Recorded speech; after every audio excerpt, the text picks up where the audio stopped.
بسم اللہ الرحمن الرحیم ومن الناس من يقول آمنا باللہ وبالیوم الآخر وما هم بمؤمنین، اور کچھ لوگ کہتے ہیں کہ ہم اللہ پر اور آخرت کے دن پر ایمان لے آئے، حالانکہ وہ ایمان والے نہیں ہیں۔ ومن الناس من يقول، اور کچھ لوگ کہتے ہیں۔ اس سے پہلی آیت میں مخلص ایمان والوں کا ذکر کیا گیا جن کا ظاہر اور باطن درست اور سلامت تھا، پھر ان کافروں کا ذکر کیا گیا جو سرکشی اور عناد پر قائم تھے، اور اب یہاں سے لے کر آیت نمبر 20 تک منافقوں کا حال بیان کیا جا رہا ہے، جو کہ اندرونی خانہ کافر تھے اور اپنے آپ کو مسلمان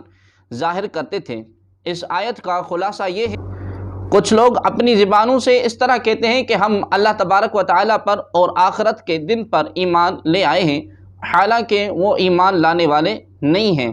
کیونکہ ان کا ظاہر ان کے باطن کے خلاف ہے، بلکہ حقیقت یہ ہے کہ وہ منافق ہیں۔ اس آیت سے چند باتیں معلوم ہوئیں۔ نمبر 1، جب تک دل میں تصدیق نہ ہو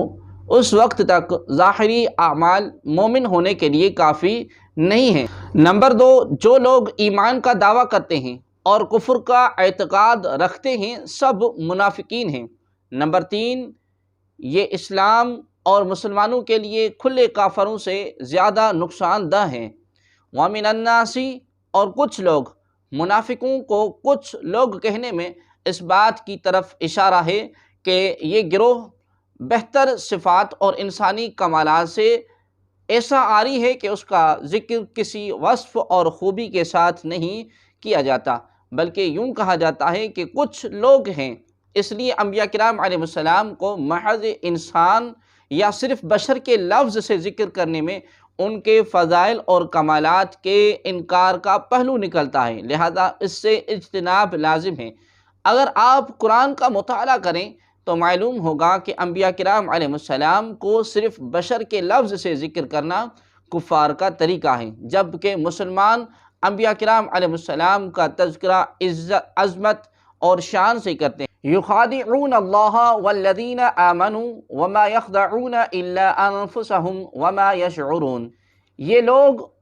اللہ کو اور ایمان والوں کو فریب دینا چاہتے ہیں، حالانکہ یہ صرف اپنے آپ کو فریب دے رہے ہیں اور انہیں شعور نہیں۔ یخادعون اللہ، وہ اللہ کو دھوکہ دینا چاہتے ہیں۔ اللہ تبارک و تعالیٰ اس سے پاک ہے اسے کوئی دھوکہ دے سکے، وہ تمام پوشیدہ باتوں کا جاننے والا ہے۔ یہاں مراد یہ ہے کہ منافقوں کے طرز عمل سے یوں لگتا ہے کہ وہ خدا کو فریب دینا چاہتے ہیں، یا یہ کہ خدا کو فریب دینا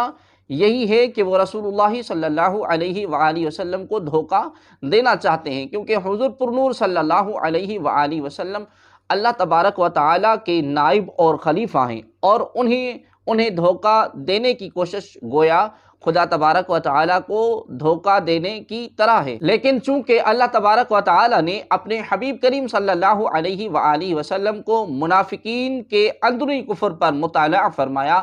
تو یوں ان بے دینوں کا فریب نہ خدا پر چلے اور نہ رسول پر اور نہ مومنین پر، بلکہ در حقیقت وہ اپنی جانوں کو فریب دے رہے ہیں، اور یہ ایسے غافل ہیں کہ انہیں اس چیز کا کوئی شعور ہی نہیں ہے۔ اس آیت سے معلوم ہوا کہ ظاہر اور باطن کا تضاد بہت بڑا عیب ہے۔ یہ منافقت ایمان کے اندر ہو تو سب سے بدتر ہے، اور اگر عمل میں ہو تو ایمان میں منافقت سے تو کم تر ہے، لیکن فی نفس ہی سخت خبیث ہے۔ جس آدمی کے قول اور فعل اور ظاہر اور باطن میں تضاد ہوگا تو لوگوں کی نظر میں وہ سخت قابل نفرت ہوگا۔ ایمان میں منافقت مخصوص لوگوں میں پائی جاتی ہے، جبکہ عملی منافقت ہر سطح کے لوگوں میں پائی جا سکتی ہے۔ فی قلوبہم مرض فزادہم اللہ مرضا ولہم عذاب علیم بما کانوا یکذبون، یعنی ان کے دلوں میں بیماری ہے تو اللہ تبارک و تعالیٰ نے ان کی بیماری میں اور اضافہ کر دیا، اور ان کے لیے ان کے جھوٹ بولنے کی وجہ سے دردناک عذاب ہے۔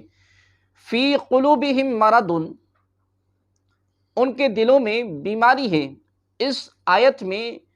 قلبی مرض سے مراد منافقوں کی منافقت اور حضور پرنور صلی اللہ علیہ وآلہ وسلم سے بغض کی بیماری ہے۔ معلوم ہوا کہ بد عقیدگی روحانی زندگی کے لیے تباہ کن ہے، نیز حضور اقدس صلی اللہ علیہ وآلہ وسلم کی عظمت اور شان سے جلنے والا مریض القلب یعنی دل کا بیمار ہے۔ ناظرین و سامعین عزیز محتشم، جس طرح جسمانی امراض ہوتے ہیں اسی طرح کچھ باطنی امراض بھی ہوتے ہیں۔ جسمانی امراض ظاہری صحت اور تندرستی کے لیے سخت نقصان دہ ہوتے ہیں، اور باطنی امراض ایمان اور روحانی زندگی کے لیے زہر قاتل ہیں۔ ان باطنی امراض میں سب سے بدتر عقیدے کی خرابی کا مرض ہے، اور اس کے علاوہ تکبر، حسد، کینہ اور ریاکاری وغیرہ بھی انتہائی برے مرض ہیں۔ ہر مسلمان کو چاہیے کہ باطنی امراض سے متعلق معلومات حاصل کر کے ان سے نجات حاصل کرنے کی کوشش کرے، اور اس کے لیے بطور خاص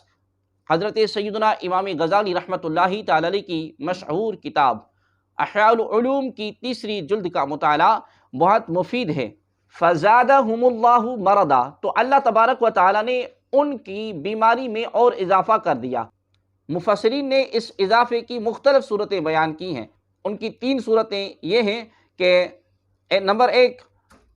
ریاست چھین جانے کی وجہ سے منافقوں کو بہت قلبی رنج پہنچا، اور وہ دن بدن حضور پرنور صلی اللہ علیہ وآلہ وسلم کی ثابت قدمی اور غلبہ دیکھ کر حسد کی آگ میں جلنے لگے۔ تو جتنا نبی کریم صلی اللہ علیہ وآلہ وسلم کا غلبہ ہوتا گیا اور آپ کریم صلی اللہ علیہ وآلہ وسلم لوگوں میں مقبول ہوتے گئے،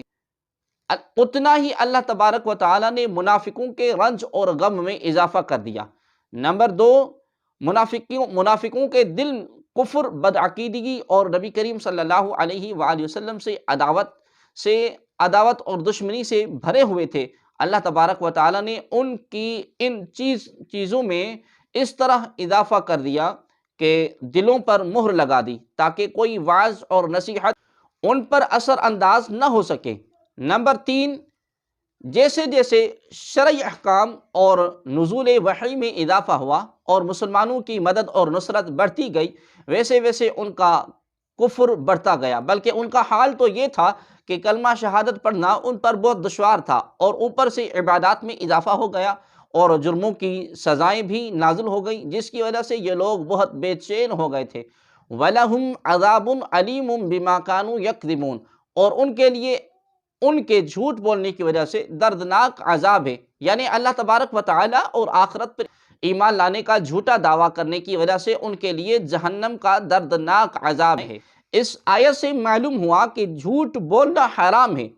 اس پر دردناک عذاب کی وعید ہے، لہذا ہر مسلمان کو چاہیے کہ وہ اس سے بچنے کی خوب کوشش کرے۔ حضرت سیدنا عبداللہ بن مسعود رضی اللہ تعالی عنہ سے مروی ہے کہ رسول اللہ صلی اللہ علیہ وآلہ وسلم نے ارشاد فرمایا، سچائی کو اپنے اوپر لازم کر لو، کیونکہ سچائی نیکی کی طرف لے جاتی ہے، اور نیکی جنت کا راستہ دکھاتی ہے۔ آدمی برابر سچ بولتا رہے اور سچ بولنے کی کوشش کرتا رہتا ہے، یہاں تک کہ وہ اللہ تبارک و تعالیٰ کے نزدیک صدیق لکھ دیا جاتا ہے۔ اور جھوٹ سے بچو، کیونکہ جھوٹ گناہ کی طرف لے جاتا ہے، اور گناہ جہنم کا راستہ دکھاتا ہے، اور آدمی برابر جھوٹ بولتا رہتا ہے اور جھوٹ بولنے کی کوشش کرتا ہے، یہاں تک کہ اللہ تبارک و تعالیٰ کے نزدیک کذاب لکھ دیا جاتا ہے۔ حضرت سیدنا انس رضی اللہ تعالی عنہ سے روایت ہے کہ حضور صلی اللہ تعالی علیہ وآلہ وسلم نے ارشاد فرمایا، جو شخص جھوٹ بولنا چھوڑ دے اور وہ باطل ہے، یعنی جھوٹ چھوڑنے کی چیز ہی ہے، اس لیے اس کے لیے جنت کے کنارے میں مکان بنایا جائے گا۔